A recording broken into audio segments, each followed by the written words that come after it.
आज मैं वैदिक काल को डिस्कस करेंगे। हम वैदिक काल के क्वेश्चन जो प्रीवियस ईयर एसएससी एग्ज़ाम्स या अदर एग्ज़ाम्स डीएसएसबी आपके बीपीएससी वगैरह में एग्ज़ाम में आप तैयारी करते हो तो उसमें इंपॉर्टेंट प्रीवियस ईयर क्वेश्चंस है जो आप लोग के लिए बहुत ही ज़्यादा हेल्पफुल रहेंगे। चलिए इन सबको डिस्कस करते हैं। वैदिक काल, वेदों की संख्या कितनी है? तो वेदों की संख्याएँ हमारी 4 हैं। वेद का अर्थ क्या होता है? वेद का अर्थ होता है ज्ञान। वैदिक काल को कितने भागों में बांटा गया है? तो वैदिक काल को 2 भागों में बांटा गया, उत्तर वैदिक काल और पूर्व वैदिक काल। तो पूर्व वैदिक काल जिसे ऋग वैदिक काल कहा जाता है 1500 ईसा पूर्व से 1000 ईसा पूर्व तक है और उत्तर वैदिक काल 1000 से 600 ईसा पूर्व तक। ऋग वैदिक काल के प्रमुख देवता कौन है? तो ऋग वैदिक काल के जो प्रमुख देवता है वो इंद्र, अग्नि और सोम है। सबसे प्राचीनतम वेद कौन सा है? तो सबसे प्राचीनतम वेद हमारा ऋग्वेद है। ऋग्वेद में कितने मंडल है? तो ऋग्वेद में 10 मंडल है। ऋग्वेद में कितने सूक्त है? तो ऋग्वेद में 1028 सूक्त है। ऋग्वेद के सबसे प्रमुख देवता कौन थे? तो इंद्र देवता थे। ऋग्वेद का 9वां मंडल किस देवता को समर्पित है? तो ऋग्वेद का 9वां मंडल सोम देवता को समर्पित है। सावित्री को समर्पित ऋषि विश्वामित्र द्वारा रचित गायत्री मंत्र ऋग्वेद के किस मंडल में है? तो 3रे मंडल में है। किस वैदिक ग्रंथ में सर्वप्रथम वर्ण शब्द का उल्लेख है? तो ऋग्वेद में सर्वप्रथम वर्ण शब्द का उल्लेख है। ऋग्वेद की मूल लिपि क्या है? तो ऋग्वेद की मूल लिपि ब्राह्मी लिपि है। ऋग्वेद में वर्णित शब्द अघन्या का क्या अर्थ है? तो ऋग्वेद में वर्णित शब्द अघन्या का अर्थ है गाय। ऋग्वेद में सर्वाधिक मंत्र किस देवता की स्तुति में लिखे गए हैं? तो ऋग्वेद में सर्वाधिक मंत्र इंद्र देवता की स्तुति में लिखे गए हैं। भारत में वैदिक सभ्यता का उद्भव किस नदी के किनारे माना जाता है? तो भारत में वैदिक सभ्यता का उद्भव सरस्वती नदी के किनारे माना जाता है। किस नदी को ऋग्वेद में माते तमा, देवी तमा और नदी तमा के रूप में संबोधित किया गया है? तो सरस्वती नदी को माते तमा, देवी तमा और नदी तमा के रूप में संबोधित किया गया है। ऋग्वेद में यव शब्द किस कृषि उत्पादन हेतु प्रयुक्त किया जाता है? तो ऋग्वेद में यव शब्द जौ के लिए इस्तेमाल किया जाता है। गायत्री मंत्र की रचना किसने की थी? तो गायत्री मंत्र की रचना विश्वामित्र जी के द्वारा की गई। ये 3रे मंडल, ऋग्वेद के 3रे मंडल में इसका उल्लेख है। पूर्व वैदिक काल में वर्ण व्यवस्था आधारित थी, व्यवसाय पे आधारित थी। ऋग्वेद में किस नदी का उल्लेख नहीं है? तो नर्मदा नदी का उल्लेख नहीं है। किस वेद को भारतीय संगीत का मूल कहा जाता है? तो सामवेद को भारतीय संगीत का मूल कहा जाता है। किस वेद को भारतीय संगीत का मूल कहा जाता है? तो सामवेद को कहा जाता है। किस वेद के में यज्ञ के सूत्र है? तो यजुर्वेद में यज्ञ के सूत्र है। किस वेद को 2 शाखाओं में बांटा गया है? तो यजुर्वेद को 2 शाखाओं में बांटा गया, शुक्ल यजुर्वेद और कृष्ण यजुर्वेद। शुक्ल यजुर्वेद गद्यात्मक है और कृष्ण यजुर्वेद गद्यात्मक और पद्यात्मक दोनों ही हैं। ब्रह्म ज्ञान, औषधि प्रयोग, जादू टोना आदि किस वेद में वर्णित है? तो अथर्ववेद में वर्णित है। ब्रह्म ज्ञान, औषधि प्रयोग, जादू टोना किस वेद में वर्णित है? तो अथर्ववेद में वर्णित है।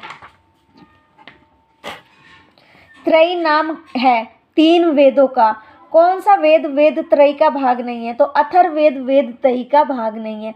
वैदिक युग में रावी नदी को किस नाम से जाना जाता है? तो वैदिक युग में रावी नदी को परुष्णी के नाम से जाना जाता है। उत्तर वैदिक काल के प्रमुख देवता कौन थे? उत्तर वैदिक काल के प्रमुख देवता ब्रह्मा, जिन्हें प्रजापति कहा जाता है, विष्णु और शिव थे। शिव को रुद्र के नाम से जाना जाता है। सर्वप्रथम लोहे के साक्ष्य कहाँ से मिलते हैं? तो अतरंजी खेड़ा से मिलते हैं, जो यूपी में ये जगह है। उपनिवेशों की संख्या, उपनिषदों की संख्या कितनी है? तो उपनिषदों की संख्या 108 है। किस उपनिषद में सत्यमेव जयते वर्णित है? तो मुंडको उपनिषद में सत्यमेव जयते वर्णित है। पुराणों की संख्या कितनी है? तो पुराणों की संख्या 18 है। सबसे प्राचीन पुराण कौन सा है? तो सबसे प्राचीन पुराण हमारा मत्स्य पुराण है। सांख्य दर्शन के रचयिता कौन है? तो कपिल जो है हमारे, वो सांख्य दर्शन के रचयिता है। योग दर्शन के रचयिता कौन है? तो पतंजलि योग दर्शन के रचयिता है। न्याय दर्शन के रचयिता कौन है? तो गौतम जो है वो राय न्याय दर्शन के रचयिता है। वैशेषिक दर्शन के रचयिता कौन है? तो कर्नाड या उल्लुक वैशेषिक दर्शन के रचयिता है। पूर्व मीमांसा दर्शन के रचयिता कौन थे? तो जैमिनी पूर्व मीमांसा दर्शन के रचयिता थे। उत्तर मीमांसा दर्शन के रचयिता कौन है? बादनारायण उत्तर मीमांसा दर्शन के रचयिता है। वेदांग की संख्या कितनी है? तो वेदांग की संख्या 6 है। कौन कौन से? शिक्षा, कल्प, व्याकरण, निरुक्त, छंद, ज्योतिष। शिक्षा, कल्प, व्याकरण, निरुक्त, छंद, ज्योतिष। मैक्स मूलर ने आर्यों का मूल निवास कहाँ माना था? मध्य एशिया माना था। स्वामी दयानंद ने तिब्बत माना था। बाल गंगाधर तिलक ने उत्तरी ध्रुव माना था और हार्ट एंड पेनका ने जर्मनी को माना था। वैदिक काल में किस नदी को सबसे पवित्र नदी माना जाता है? तो वैदिक काल में सरस्वती नदी को सबसे पवित्र नदी माना जाता है और सरस्वती नदी अरावली पर्वत से राजस्थान की ओर विस्तार करती है। वैदिक आर्यों का प्रमुख भोजन क्या है? तो वैदिक आर्यों का प्रमुख भोजन दूध और उसके उत्पाद थे। वेदों में सदा नीरा किस नदी को कहा जाता है? तो वेदों में सदा नीरा गंडक नदी को कहा जाता है और नेपाल हिमालय में इसे नारायणी के नाम से कहा जाता है और सोनपुर में गंगा में मिल जाती है गंडक नदी। 4 आश्रम में शामिल। 4 आश्रम कौन कौन से हैं? ब्रह्मचार्य, गृहस्थ जीवन, वानप्रस्थ, संन्यास। किस उपनिषद में सर्वप्रथम 4 आश्रमों ब्रह्मचार्य, गृहस्थ जीवन, वानप्रस्थ और संन्यास का वर्णन देखने को मिला है? तो जाबल उपनिषद में वानप्रस्थ, संन्यास, गृहस्थ, ब्रह्मचर्य जीवन देखने को मिला है। प्राचीन काल में घग्गर नदी को किस नाम से जाना जाता है? तो प्राचीन काल में घग्गर नदी को द्विषदंती नाम से जाना जाता है। वैदिक साहित्य में प्रयुक्त ब्रीहि शब्द का क्या अर्थ है? तो वैदिक साहित्य में प्रयुक्त ब्रीहि शब्द का अर्थ है चावल। कौन सा वेद धार्मिक अनुष्ठानों से संबंध रखता है? तो यजुर्वेद धार्मिक अनुष्ठानों से संबंध रखता है। औषधि विज्ञान वेद है, अथर्ववेद है। अध्यात्म ज्ञान के विषय में नचकेता और यमसवाद किस उपनिषद में है? तो कंठो उपनिषद में है। कौन सा प्राचीन भारतीय ग्रंथ दार्शनिक ग्रंथ माना जाता है? तो उपनिषद जो है वो प्राचीन भारतीय ग्रंथ दार्शनिक ग्रंथ माना जाता है। कौन सा वैदिक परंपरा के साहित्य का उदाहरण नहीं है? तो पुराण वैदिक परंपरा के साहित्य का उदाहरण नहीं है। कौन सा ब्राह्मण ग्रंथ ऋग्वेद से संबंधित है? तो ऐतरेय ब्राह्मण ग्रंथ ऋग्वेद से संबंधित है। वैदिक काल में राजा अपनी जनता से जो कर वसूलते थे उसे विदेय क्या कहते थे? तो बलि कहते थे। वर्ण व्यवस्था 10वें सूत्र में है से संबंधित पुरुष सूक्त का वर्णन किस वेद में किया गया? तो ये ऋग्वेद में किया गया है। क्या वेदांग के नाम से भी जाना जाता है? उपनिषद को वेदांग के नाम से जाना जाता है। सत्यमेव जयते किस उपनिषद से लिया गया है? सत्यमेव जयते मुंडको उपनिषद से लिया गया है। अथर्ववेद में कितने कांड है? तो अथर्ववेद में 20 कांड है। चेनाब नदी का प्राचीन नाम क्या है? अस्कनी चेनाब नदी का प्राचीन नाम है। लोहे का सर्वप्रथम प्रयोग किस काल में हुआ था? लोहे का सर्वप्रथम प्रयोग उत्तर वैदिक काल में हुआ था। गोपत ब्राह्मण संबंधित है अथर्ववेद से। किस वेद में जादुई माया और वशीकरण का वर्णन है? तो अथर्ववेद में जादुई माया और वशीकरण का वर्णन है। सही सुमेल। अथर्ववेद औषधि से संबंधित है। ऋग्वेद ईश्वर की महिमा से संबंधित है। यजुर्वेद बलिदान विधि से संबंधित है। सामवेद संगीत से संबंधित है। किसका संकलन ऋग्वेद पर आधारित है? तो सामवेद का संकलन ऋग्वेद पर आधारित है। उपनिषद पुस्तकें आधारित किस पे है? दर्शन पे आधारित है। किस वैदिक साहित्य में मोक्ष की चर्चा मिलती है? तो उपनिषद में मोक्ष की चर्चा मिलती है। ऋग्वैदिक काल में निष्क किस अंग का आभूषण था? गले का। ऋग्वैदिक काल में निष्क शब्द का प्रयोग गले के आभूषण के लिए था, किंतु परवर्ती काल में इसका संबंध शब्द का प्रयोग किस अर्थ में हुआ है? तो सिक्का या मुद्रा के अर्थ में हुआ है। आरंभिक वैदिक साहित्य में सर्वाधिक वर्णित नदी है सिंधु नदी। गंगा का एक बार नाम लिया गया, यमुना का कई बार और सर्वाधिक सरस्वती नदी को लिया गया है।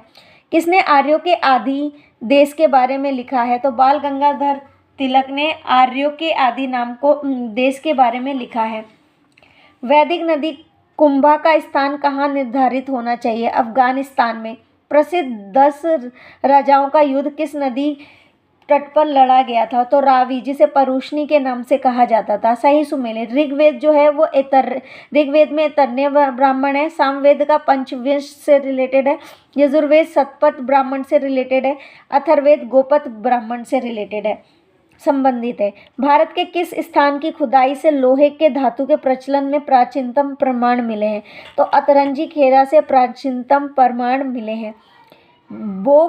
बोगज कोई महत्वपूर्ण है क्योंकि यहाँ से प्राप्त अभिलेखों में वैदिक देवी देवताओं का नामोल्लेख प्राप्त होता है।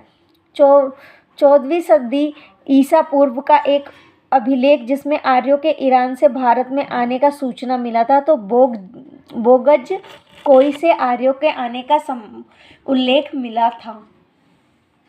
पुराणों की संख्या कितनी है? तो पुराणों की संख्या 18 है। महाभारत मूलतः किस रूप में जानी जाती है? जय संहिता के नाम से जानी जाती है। तमसोमा ज्योतिर्गर में मूलतः कथन है, उपनिषद का कथन है। ऋग्वेद में होता शब्द का क्या अर्थ है? तो ऋग्वेद में होता शब्द का अर्थ है पुरोहित। ऋग्वैदिक काल के प्रारंभ में किसे महत्वपूर्ण मूल्यवान संपत्ति समझा जाता है? गाय को मूल्यवान संपत्ति समझा जाता है। जीविकोपार्जन हेतु वेद वेदांग पढ़ाने वाले अध्यापक क्या कहलाते हैं? उपाध्याय कहलाते हैं। गोत्र शब्द का प्रयोग सबसे पहले किस वेद में हुआ था? तो गोत्र शब्द का प्रयोग सबसे पहले ऋग्वेद में हुआ था। किस उपनिषद का शाब्दिक अर्थ सफेद घोड़ा है? तो श्वेताश्वतर उपनिषद का। वैदिक कर्म कांड में होता या होत्री का क्या संबंध है? तो ऋग्वेद है। संस्कारों की कुल कितनी संख्या है? तो संस्कारों की 16 संख्याएं हैं।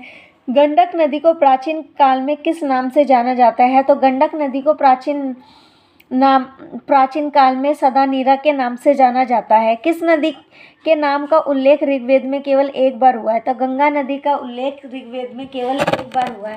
Thank you for watching my video. अगर वीडियो पसंद आए तो please like and subscribe and share my video.